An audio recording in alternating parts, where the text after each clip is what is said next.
Hello guys! My name is Mireia and today is a very curious, interesting reaction video that you asked me to do, which is the top 10 Philippines Travelers Paradise reaction video. It's a 15-minute video, okay? I'm not used to make these videos that long, so yeah, I don't know if I'm going to cut anything or just leave it till the end. But yeah, I don't think this video is going to make me any good because I'm willing to travel to Philippines, actually to travel anywhere. So this is going to hurt me a lot to watch this, but anyway, you ask, I react. I really hope I have enough battery. I really wish. Okay, let's go.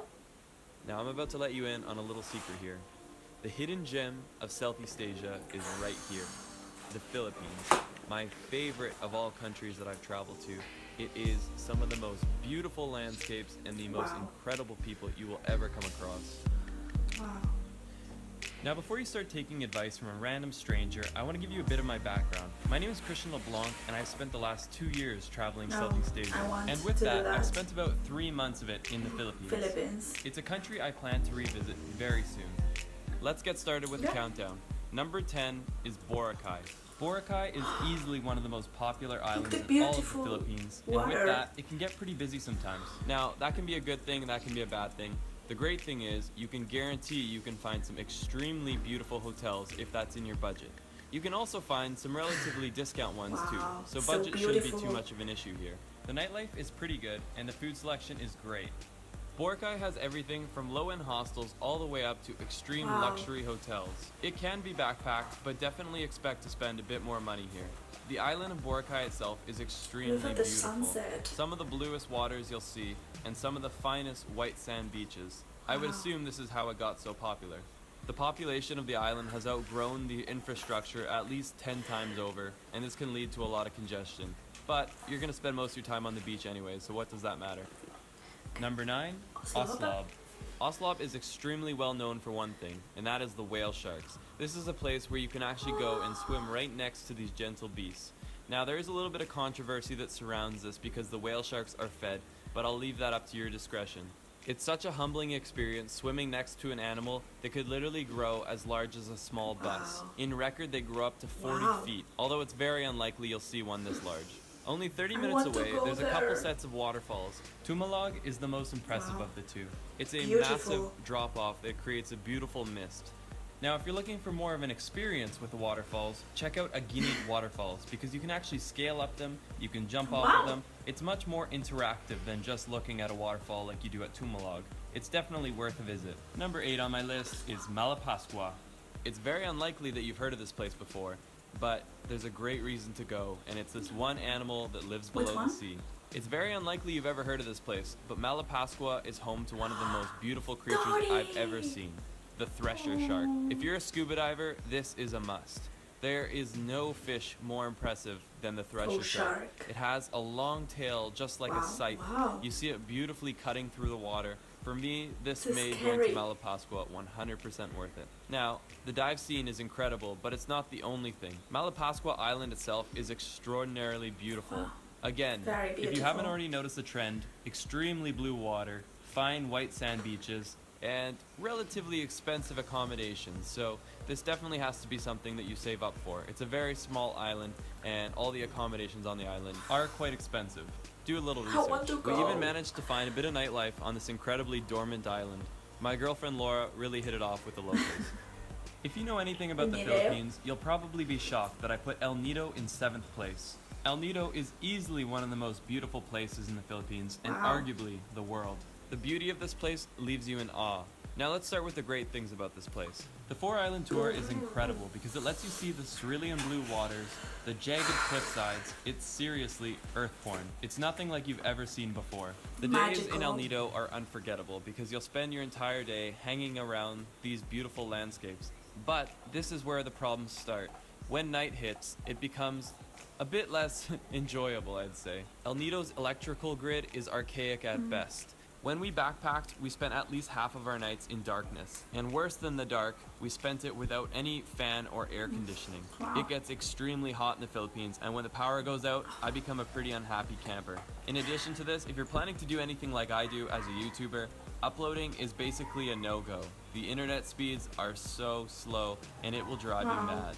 Now, there are some ways you can get around these inconveniences. Amazing. If you spend a lot more money, you can actually stay at accommodations that will have backup generators, and this will at least help take care of the problem of your air conditioning going out, so you won't sweat to death at night. I want to end this on a positive note because despite all the inconveniences of El Nido...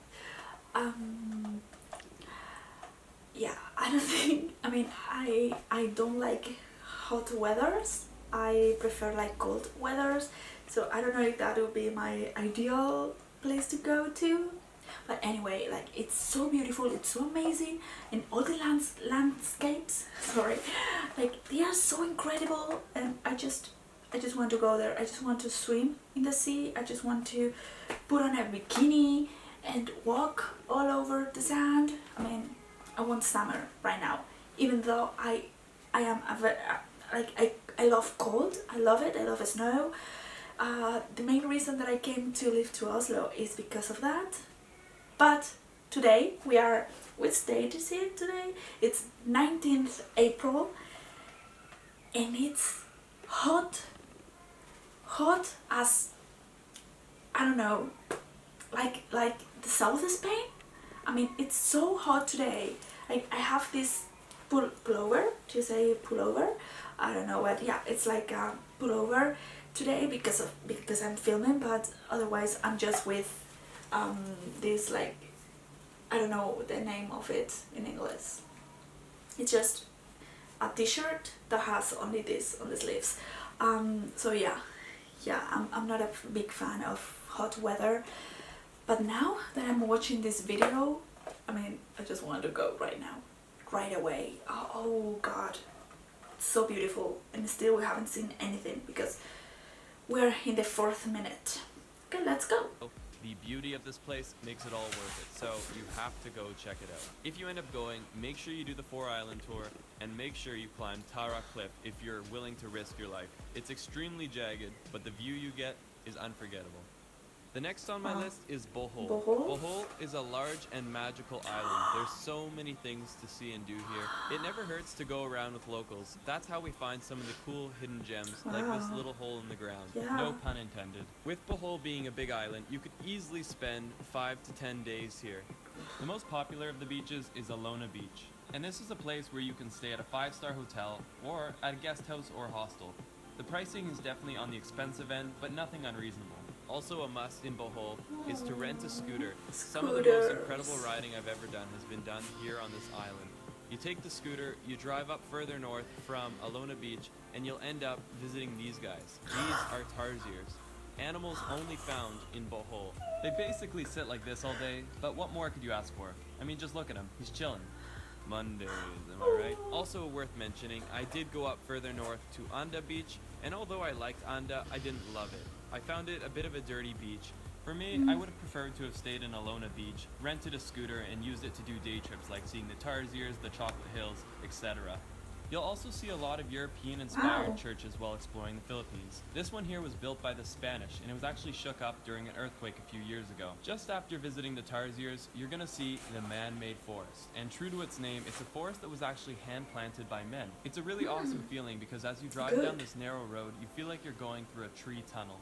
It's great for Instagram goals, and it's definitely an awesome feeling as you're riding on your scooter.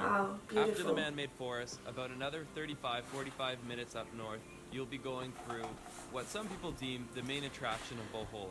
These are the Chocolate Hills, and you'll notice they look extremely similar to a Hershey Kiss.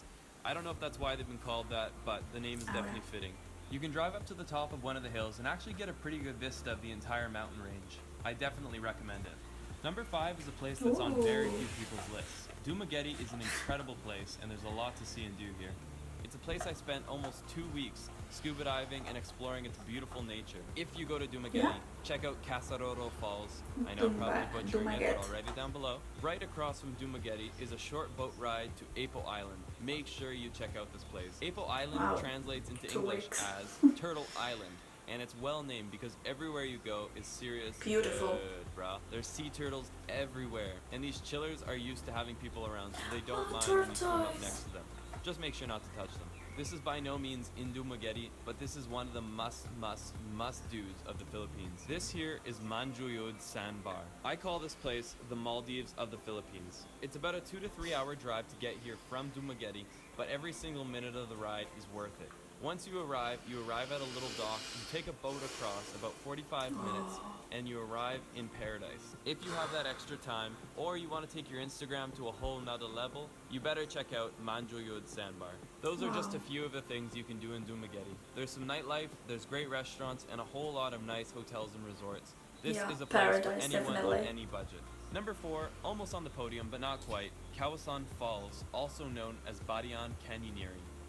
Now, before I even get into this, if you're not too afraid of heights and you're not afraid to get wet, this is one of the coolest things that you can do in the Philippines. It's a full day trip where you're guided through these very narrow crevasses where the water flows down, creating these awesome little waterfalls. It's such a unique and amazing experience that you really can't find that many places in the world. I brought my expensive slow motion camera and a lousy waterproof housing. I risked it for you guys. You're welcome. Badian Canyoneering is a guided expedition, and you cannot do this alone. By law, you need to have a guide, and I highly recommend it anyways. You would not want to do this alone. It's not too expensive. From my memory, it's about $30 US. You get a guide, and he shows you through the canyons, he pushes you off the cliffs, and you even get a meal out of it, so it's not too bad. At the end of the canyon is the world-renowned Kawasan Fall. This waterfall literally looks like the exit to the Gatorade factory. The water is this weird fluorescent blue that looks like it should be bottled and sold to people at a very high price. The water is quite cold, so it's a very nice refreshing break after a long day of jumping through canyons. Now I must mention that when this was filmed, I was actually one of the last groups to have gone through the Badian Canyon in quite some time, and I'm not even sure if they've reopened. The municipal government shut it down because they were worried about erosion. So do a little research, hopefully it's reopened because it is one of the top things to do in the Philippines. Also, random insert, you'll see roosters everywhere in the Philippines. Cockfighting is basically a national sport. I named him Fred. The bronze medal goes to my favorite landscape in the entire world. This beach is seriously heaven, and I don't use that word lightly. It is my favorite. And I'm honestly blown away that to this day, Nakpan has not been developed as a resort town. This is the most incredible landscape that I've ever seen. Now, if you remember, we talked about El Nido being in 7th or 6th place. Well, Nakpan is about a 45-minute scooter ride away from El Nido. So again, if you were on the edge of going to El Nido, consider this. You will get Nakpan and El Nido together because they're only a scooter ride away from each other. The problem with Nakpan is this. Because it's such a beautifully untouched landscape, there's nothing on it. There's really only a couple guest houses with which they have no electricity after a certain hour. I think it's after 6 p.m. You have two options. You can either rough the heat and stay in a very basic guest house on one of the most beautiful beaches in the entire world, or you can just rent a scooter from El Nido and drive back to your hotel, resort, wherever you're staying in El Nido. But one of the most epic day trips you'll ever do. This island here is my silver medal. It's probably my favorite island in the entire world, and it's easily the best island in the Philippines. It is the definition of exploring, getting lost, and seeing things that few others have ever seen before. Bantayan Island is basically like Boracay before Boracay blew up. It has the beauty that will one day become a developed area, but for right now, this is a place that you can experience to yourself.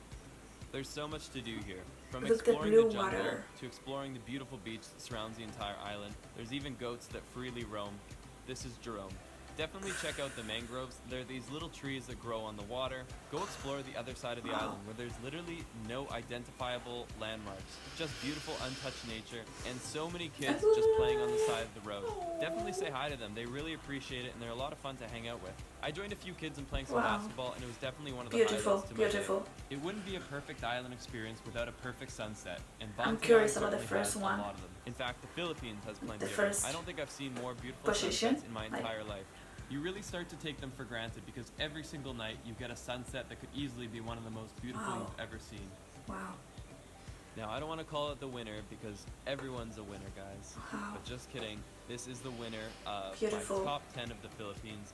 Coron. Coron is definitely not the easiest of places to get to. It's pretty far north. In fact, it's even farther north than El Nido. It's more inaccessible than El Nido, and it can definitely be a bit of an expensive place to visit because it's so inaccessible. You either take like a 5-hour ferry from El Nido, or you can fly directly from Manila. Definitely expect to pay top dollar because the flights aren't cheap. This is not a cheap place to go. Now it's time to show you why you're willing to spend your money to come here and why you're willing to deal with the inconvenience of getting here.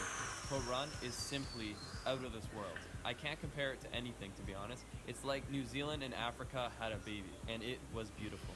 As always, my favorite thing to do is rent a scooter. It's the first thing I do whenever I get to a new place. Get a scooter, go explore this island. You will be blown away. Now I must say that the roads we took on our scooters were basically like off-roading. There was some very loose gravel, some huge rocks that we were driving over, but the feeling of exploring where few have explored before was so worth it. Similar to Bohol, they have mountains that look like the Rishi Kisses. They're not called the Chocolate Hills, but they're very similar looking. When we drove down this road, we probably didn't see tourists for the entire day. This might sound scary to some of you, but it's one of the most amazing things. The local Filipino people are some of the friendliest and most accommodating people. Definitely don't take that as a bad thing. It's an incredible feeling of truly getting lost in a place that you've never been before. Now, after exploring the rural side of Coron today, we went to the more touristy spots. There's these beautiful hot springs where people generally come for sunset. If you come here around 5 p.m., you can definitely expect to see tons of other travelers. It's a really cool way to meet people. The next day, my girlfriend and I and a couple of friends rented kayaks, and we went and kayaked all the way across to a set of islands. Now, I don't know if I recommend the kayaking because it truly was a very, very, very, very, very difficult workout, but it's good to stay in shape while traveling, so maybe this is the best option for you. There's also the option to do island tours similar to an El Nido. I want to go. So maybe check that out if you don't want to go through excruciating heat in a kayak. But when we made it to the other side, the work was so worth it. Similar to the landscapes of El Nido, you have the jagged cliff sides, the incredibly blue water, and the feeling of being cut off from the rest of the world. It's extremely energizing to do that every now and then. These are among some of my favorite drone shots I've ever captured. Thank you, Coron. This is Laura looking graceful, but then she got bit by a fish. At the end of the day, we put up the white flag and we paid someone to tow our kayaks back behind their motorboat. It was the best decision we ever made.